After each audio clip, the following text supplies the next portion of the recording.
What happens when a legendary Hollywood icon meets a host who thinks fame gives him the right to humiliate anyone? Kim Novak thought she was walking into a standard late-night interview, the kind she had done hundreds of times before during her illustrious career. Instead, she found herself facing the most disrespectful treatment of her entire professional life.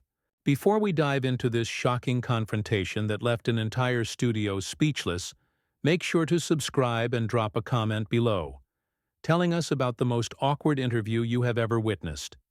The green room at the late-night show buzzed, with its usual pre-show energy. Kim Novak sat quietly in the corner, reviewing her talking points one final time. At 78 years old, she still carried herself with the grace and poise that had made her one of Hollywood's most captivating stars. Her publicist, Sarah, paced nervously nearby, checking her phone every few seconds. "Miss Novak, they are ready for you in 5 minutes," announced a young production assistant who barely looked old enough to drive, let alone work in television. Kim nodded graciously, smoothing down her elegant navy blue dress. She had chosen the outfit carefully, something that honored both her classic Hollywood roots and her current status as a respected elder stateswoman of cinema. "Remember," Sarah whispered as they walked toward the stage, "he promised to keep things light. Just the new documentary about your Hitchcock films. Maybe some stories from the golden age of Hollywood. Nothing too personal or invasive." Kim smiled warmly. "Darling, I have been doing interviews since before that man was born. I think I can handle whatever he throws at me." But even as she said the words, something in her stomach twisted with unease. She had heard whispers about this particular host, rumors that he sometimes pushed boundaries for the sake of getting a reaction, but she had dismissed them as industry gossip. The studio audience erupted in applause as her name was announced. Kim walked onto the stage with the confidence of someone who had commanded attention in some of the greatest films ever made. The host stood up from behind his desk, flashing his trademark grin that had made him a household name. He was younger than she had expected, probably in his mid-40s, with perfectly styled hair and a suit that cost more than most people made in a month.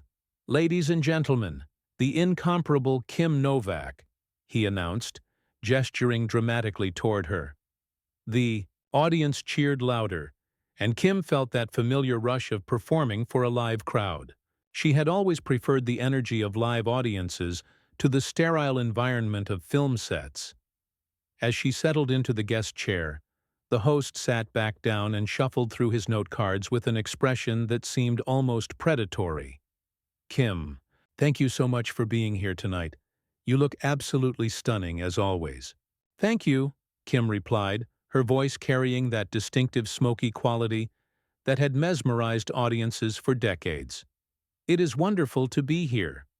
Now I have to ask," the host continued, leaning forward slightly, "at your age, do you ever look in the mirror and think about all the work you have had done over the years?" The question hit Kim like a physical blow. She had been prepared for questions about her career, her legacy, even some gentle probing about her personal life. But this was something else entirely.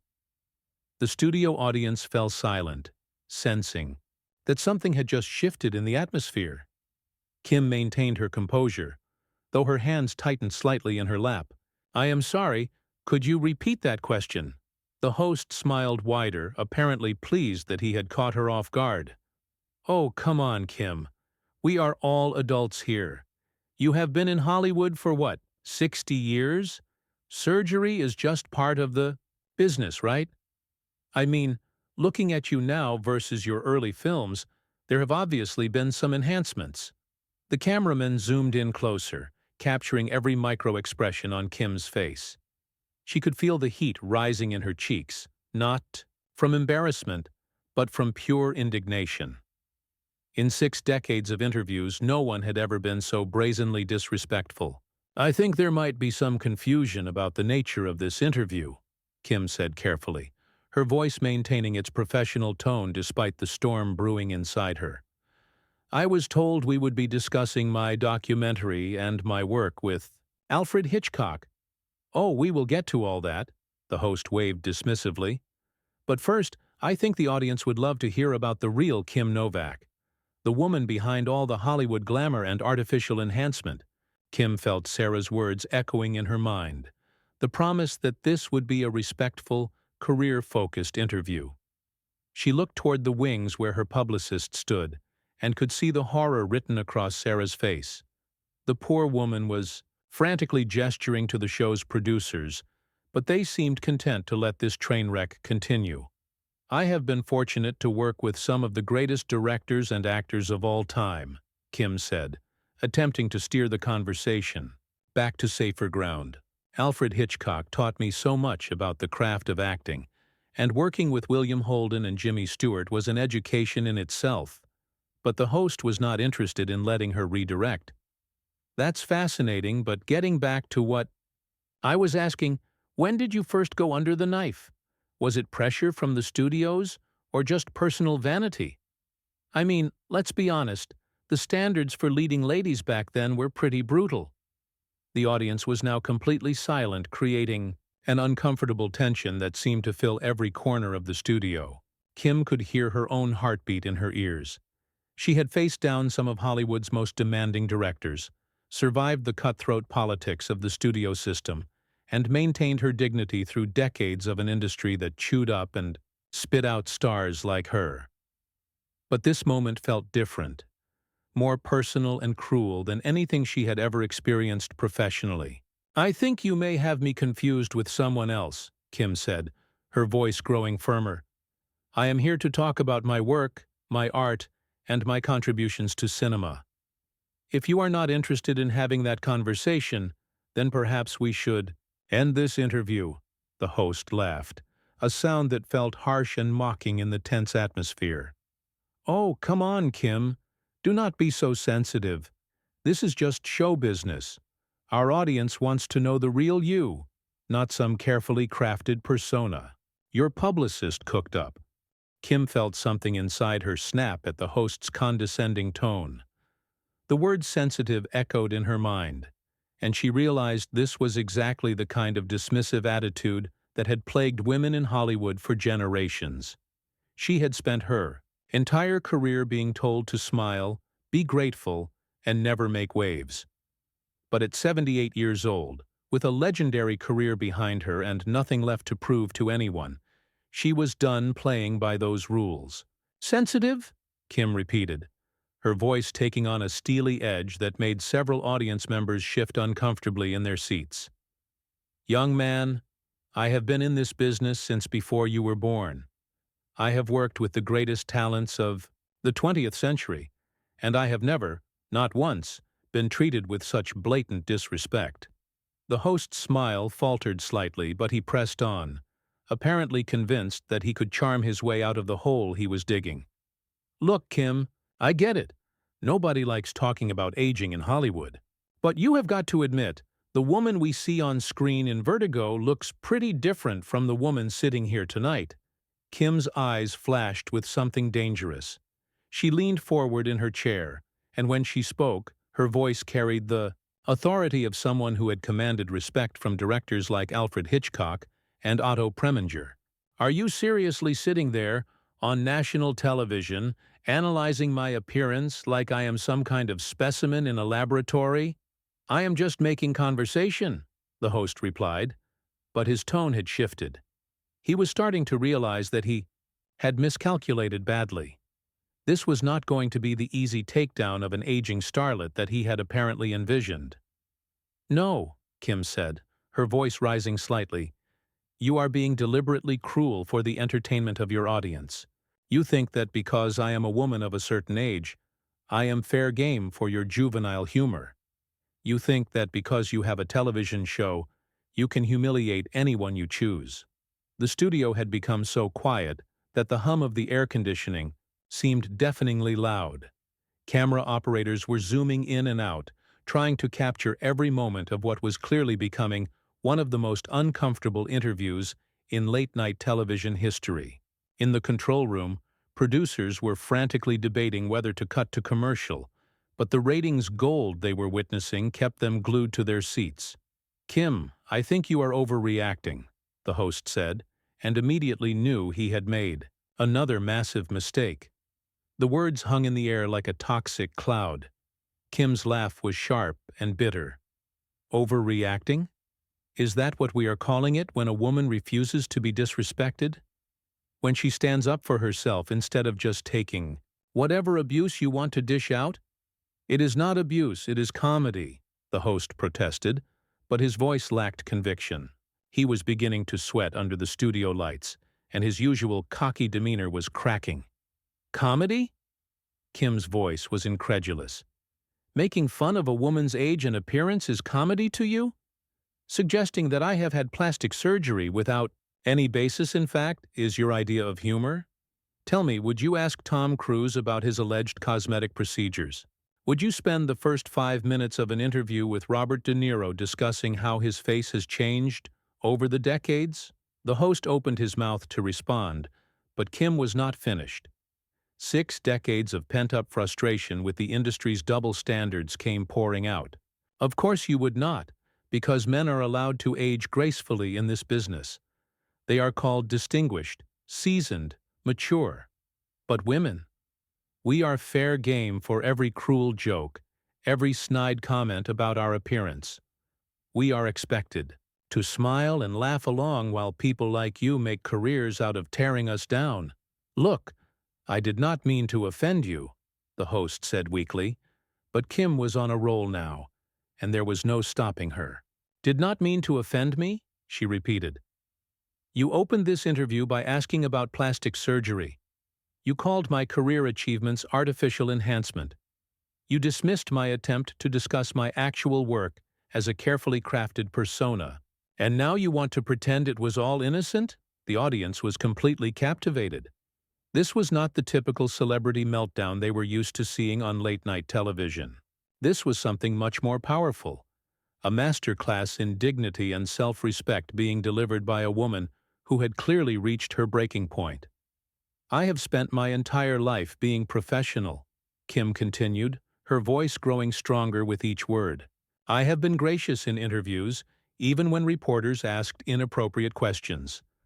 I have smiled and played along when talk show hosts made jokes at my expense.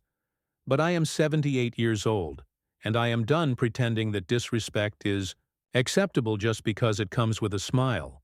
The host was now visibly uncomfortable, tugging at his tie and glancing toward his producers in the wings. This was supposed to be easy content, a softball interview with a grateful old actress who would be thrilled for the exposure. Instead, he was being systematically dismantled by a woman who clearly had no intention of backing down. Maybe we should take a commercial break, he suggested desperately. Oh no, Kim said, her eyes blazing with righteous anger. You wanted to have this conversation on the air, so let us finish it on the air. You wanted to talk about the real Kim Novak? Well, here she is. This is what happens when you push a woman too far. The host tried one more time to regain control of the situation. Kim, I understand you are upset, but maybe we are all taking this a little too seriously. It is just television. That phrase, just television, was apparently the final straw. Kim's expression shifted from anger to something approaching contempt. Just television, she repeated slowly. This just television reaches millions of people. Your just television shapes how an entire generation thinks about women, about aging, about respect. Your just television perpetuates the idea that it is acceptable to humiliate people for entertainment. She paused, looking directly into the camera, speaking not to the host but to the audience at home. I have given my life to this industry. I have created characters that people still love and remember decades later. I have worked with the greatest artists of my generation, and I have earned the right to be treated with basic human dignity. But apparently, that is too much to ask from someone who thinks cruelty is comedy. The host was now completely silent, recognizing that anything he said would only make the situation worse. But Kim was not done with him yet. Kim turned back to face the host directly, and when she spoke, her voice carried the weight of every indignity she had ever suffered in Hollywood, Every time she had been told to just smile and take it. Every moment when she had chosen diplomacy over dignity. "You know what the truly sad part is?" she continued, her voice now deadly calm. "You probably think you are being clever. You probably think this kind of behavior makes you edgy, relevant, cutting edge. But all you're doing is revealing how small and insecure you really are." The host's face had gone pale under his television makeup. He was trapped, unable to defend himself without making things worse, unable to change the subject because Kim was controlling the entire conversation now. "I have worked with real comedians," Kim said, her tone conversational but cutting. "Bob Hope, Jack Lemmon, people who understood that comedy should lift people up, not tear them down. They were secure enough in their own talent that they did not need to humiliate others to get a laugh." She looked around the studio, taking in the frozen faces of the crew, the stunned silence of the audience, the palpable tension that had settled over everyone like a suffocating blanket. "But this," she gestured vaguely at the host, "this is not comedy. This is just a sad little man with a television show trying to make himself feel important by diminishing someone else." The host finally found his voice, though it came out as little more than a croak. "Kim, I think maybe we got off on the wrong foot here." Kim's laugh was sharp and humorless. "Wrong foot? You think this is about getting off on the wrong foot? You spent the first 10 minutes of this interview attacking my appearance and questioning my authenticity as a person. There is no wrong foot here. There is just wrong." She stood up from her chair, and the movement seemed to electrify the entire studio. The audience held its collective breath, sensing that they were witnessing something unprecedented. "I came here tonight to talk about my work, to share stories about some of the greatest films ever made, to honor the memory of the incredible artists I was privileged to work with," Kim said, her voice carrying to every corner of the silent studio. "Instead, I walked into an ambush designed to humiliate me for your entertainment." The host made one final, desperate attempt to salvage the situation. "Kim, please, sit back down. Let us start over. I apologize if I said anything that offended you." Kim's eyes narrowed. "If you said anything that offended me? There is no if about it. You deliberately set out to embarrass and belittle me, and now that it has backfired spectacularly, you want to pretend it was all a misunderstanding." She began removing her microphone, her movements deliberate and final. "I have been in this business for 60 years, and I have never walked out of an interview. But there is a first time for everything." The studio erupted in shocked murmurs as Kim unclipped the small microphone from her dress and placed it carefully on the arm of her chair.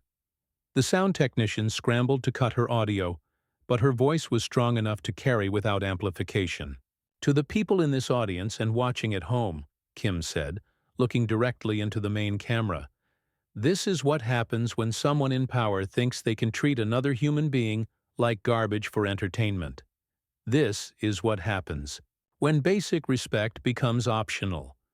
The host was now desperately signaling to his producers, but they seemed as paralyzed as everyone else in the studio. This was uncharted territory, and no one knew how to navigate it. "You want to know the real Kim Novak?" she continued, her voice rising with passion. "The real Kim Novak does not tolerate disrespect from anyone, regardless of how big their television show is. The real Kim Novak knows her worth and refuses to let small-minded people diminish it."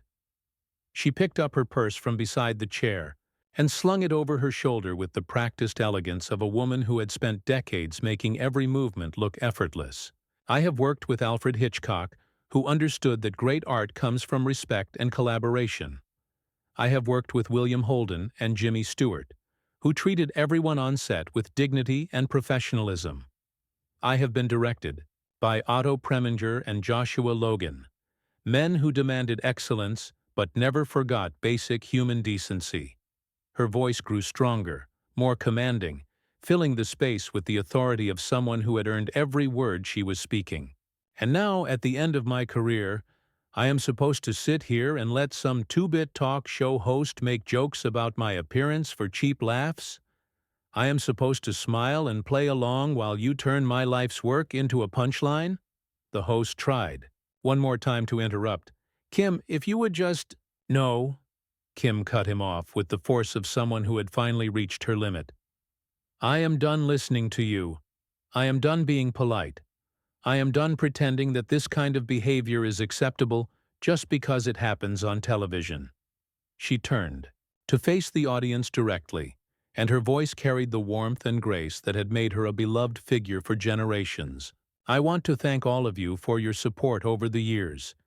You have given me a wonderful career and a beautiful life. But I will not dishonor that relationship by participating in this circus any longer. With that, Kim Novak walked toward the exit with her head held high, her back straight, and her dignity completely intact.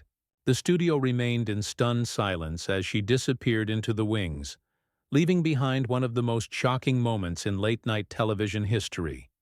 The host sat behind his desk, speechless and red-faced, while the audience began to murmur among themselves. Some were applauding, others were arguing, and everyone seemed to understand that they had just witnessed something extraordinary. As the cameras continued to roll on the chaos, one thing was absolutely clear. Kim Novak had just delivered a masterclass in self-respect, and no one in that studio would ever forget it. The host's attempt to humiliate a Hollywood legend had backfired in the most spectacular way possible, leaving him exposed as exactly what Kim had called him: a small, insecure man who had finally picked on the wrong person. If you enjoyed this incredible story of standing up for dignity and respect, make sure to subscribe for more shocking celebrity moments and drop a comment below. What would you have done if you were in Kim Novak's position? Would you have walked out or tried to finish the interview?